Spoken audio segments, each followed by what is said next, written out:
Hey everyone, welcome again to my YouTube channel English Time in Data.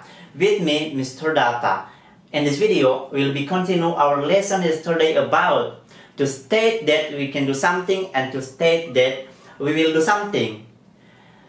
Or in bahasa Indonesia, untuk menyatakan bahwa kita mampu melakukan sesuatu atau sama artinya dengan ability, and untuk menyatakan bahwa kita bersedia, kita ingin melakukan sesuatu sama artinya dengan willingness.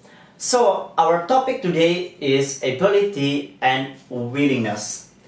Nah, kalau di video kemarin kita fokusnya pada contoh percakapan. Jadi, pada video kali ini kita akan belajar bagaimana polanya dalam kalimat and how to make it in positive, negative, and interrogative sentence. So, if you're interested in this video, in this topic, please keep watching.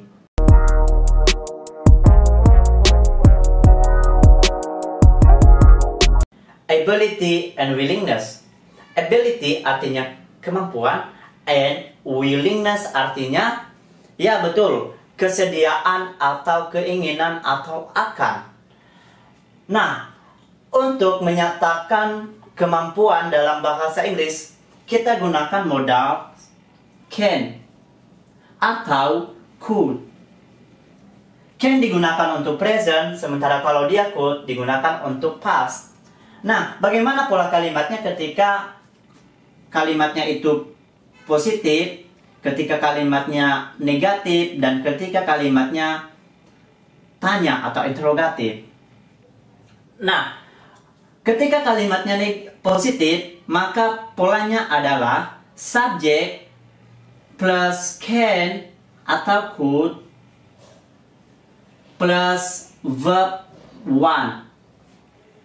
Ketika kalimatnya negatif, maka polanya adalah subject plus can atau could ditambah not, ditambah dengan verb satu. Nah, kalau dia kalimatnya tanya atau interrogatif, maka rumusnya adalah modalnya duluan can atau could ditambah subject ditambah dengan verb one. Tentu saja karena dia kalimat tanya, maka diakhiri dengan tanda tanya.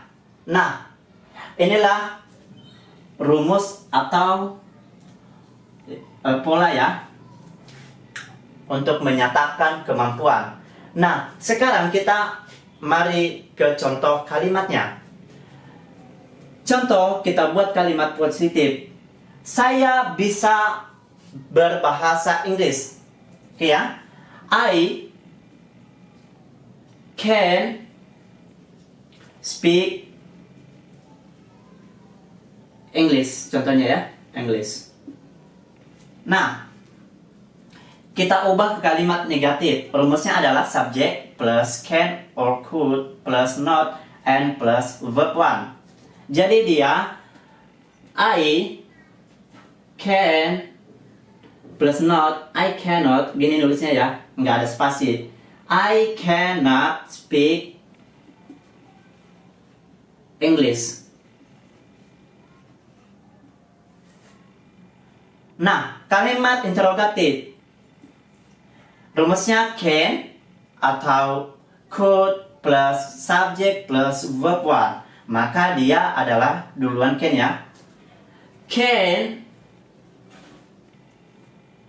subject I baru verb one-nya speak English. Jadi can I speak English? Bisakah saya bicara bahasa Inggris? Kalimat positifnya I can speak English. Saya bisa bicara bahasa Inggris. Negatifnya I cannot. Cannot ini bisa disingkat dengan can't ya, can't. Oke, I can't speak English. Saya tidak bisa bicara bahasa Inggris. Dan kalimat tanyanya adalah can I speak English? Apakah saya bisakah saya bicara bahasa Inggris. Oke, itu contoh yang pertama. Sekarang contoh yang kedua. Contoh yang kedua, kita ambil misalnya subjeknya adalah dia ya, dia. Contohnya, dia bisa berenang. Jadi, dia laki-laki kita bikin ya. Kalimat positif. He can swim. Ini kalimat sederhana ya. Dia bisa berenang. Bisa ditambahkan ya, entah dia berenang di kolam atau di mana ya. Atau di kamar mandi, it's up to you. Yang penting dulu polanya segini. Bisa ditambahkan keterangannya atau pelengkapnya. Terserah teman-teman nanti. Kemudian, negatifnya, apa? Ya, he cannot, atau disingkat dengan can't, swim. Dia tidak dapat berenang, atau dia tidak bisa berenang. Kemudian, kalimat tanya. Duluan can, duluan can ya. Baru diikutin dengan subjek, betul. Can he, baru verb 1, swim. Bisakah dia berenang? Nah, ini merupakan contoh kalimat ya, untuk menyatakan kemampuan dalam bahasa Inggris. Sekarang kita ke willingness. Nah, willingness tadi adalah kesediaan atau ingin melakukan sesuatu. Nah, untuk menyatakan kesediaan untuk melakukan sesuatu dalam bahasa Inggris, kita gunakan modal will untuk present dan atau would untuk past. Oke. Nah, bagaimana polanya ketika kalimatnya positif, negatif, dan interrogatif? Oke ya, polanya hampir sama, yaitu subjek ketika kalimat positif ya, plus will atau would, and plus verb 1. Negatif, subjek plus will plus atau would ditambah dengan not ditambah dengan verb 1. Nah, sama juga modal will atau would ditambah dengan subjek ditambah dengan verb 1 diakhiri dengan tanda tanya. Oke. Mari kita ke contoh kalimatnya.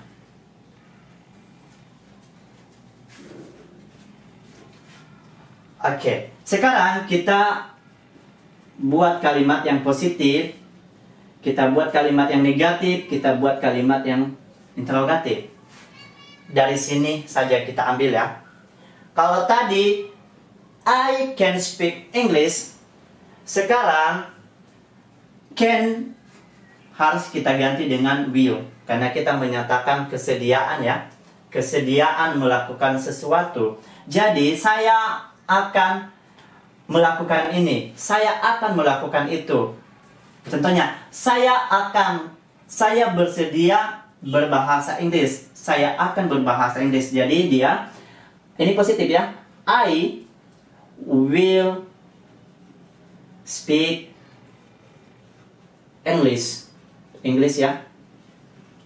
Saya akan atau bersedia speak English. Saya akan berbahasa Inggris. Saya akan bicara bahasa Inggris. Itu kalimat positif.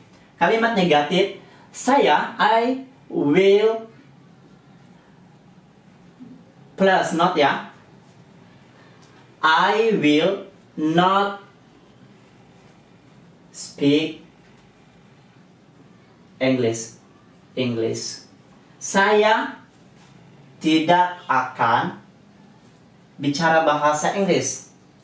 Kalimat interrogatif, duluan modalnya will, subjek I, speak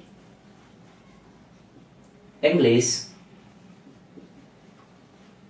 Kita akhiri dengan tanda tanya. Will, subject, verb 1. Oke ya, will I speak English? Contoh yang kedua, jangan kita ambil dari kalimat ini, tetapi contoh kalimatnya adalah dia akan ataupun dia bersedia menyanyikan sebuah lagu. Jadi kalimat positifnya adalah duluan subjek, she aja kita ambil ya, dia perempuan. She tambah will, she will menyanyikan sebuah lagu. She will sing a song. Dia akan menyanyikan sebuah lagu. Itu dalam kalimat positif. Nah, ketika kalimat negatif, maka she will, dia akan, ditambah dengan not. She will not sing a song. Oke ya? Nah, ketika kalimat interrogatif, maka duluan modalnya will, seperti ini ya, will plus subject. Will she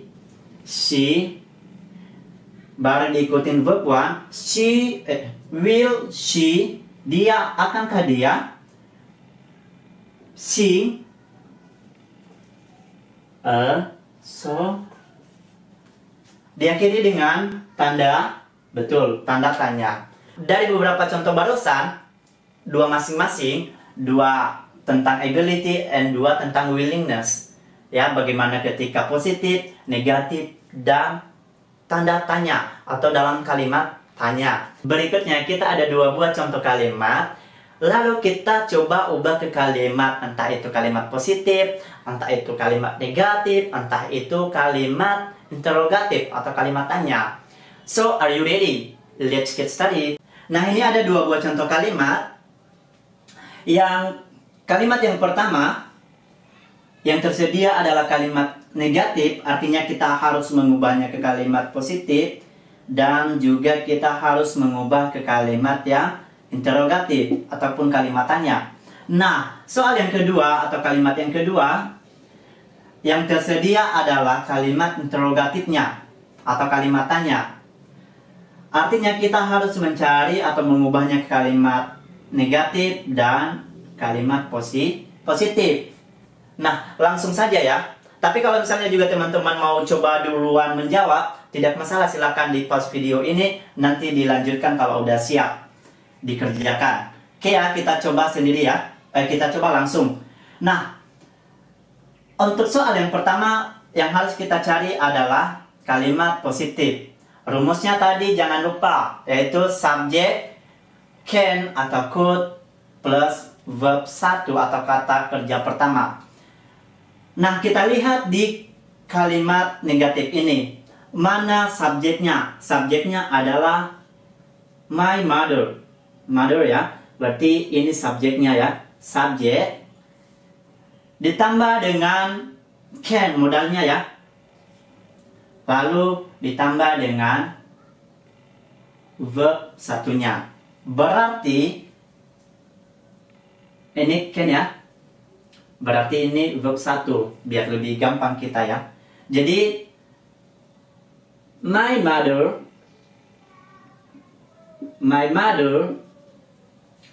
can, karena dia sesuai rumus ya, sesuai polanya, maka tidak menggunakan lagi not-nya ya. Jadi my mother can cook water. Oke.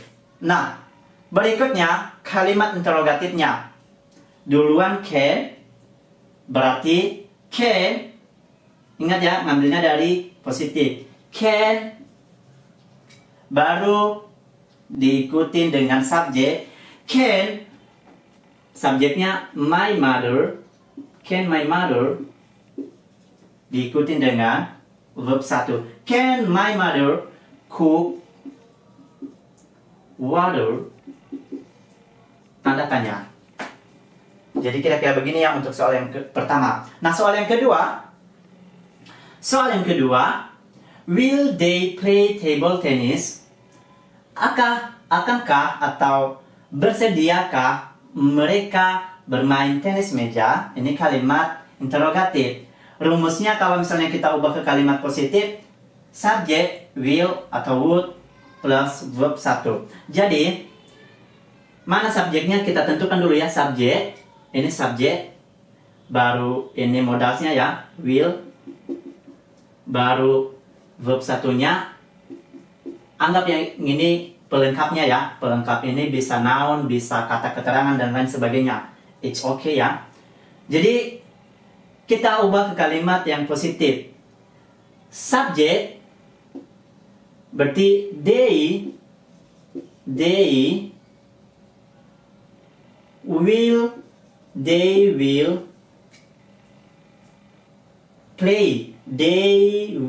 play, diikutin pelengkapnya ya, table tennis.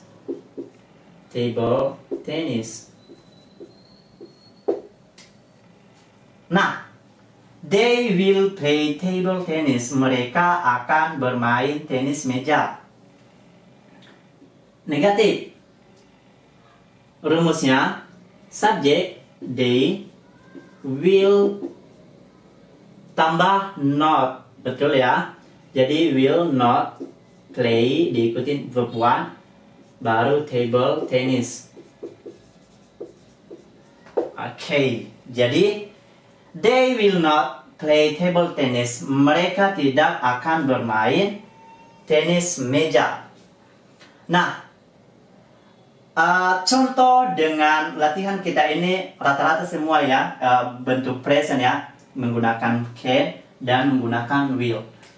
Kalau misalnya nanti teman-teman jumpa atau buat dalam kalimat past, tinggal ganti can ganti dengan could, sama juga will diganti dengan would. Oke, cukup sekian materi kita kali ini tentang ability and willingness. Mudah-mudahan bermanfaat untuk kita semua. Dan sebelum kita close video ini, jangan lupa untuk tetap like, comment, dan share.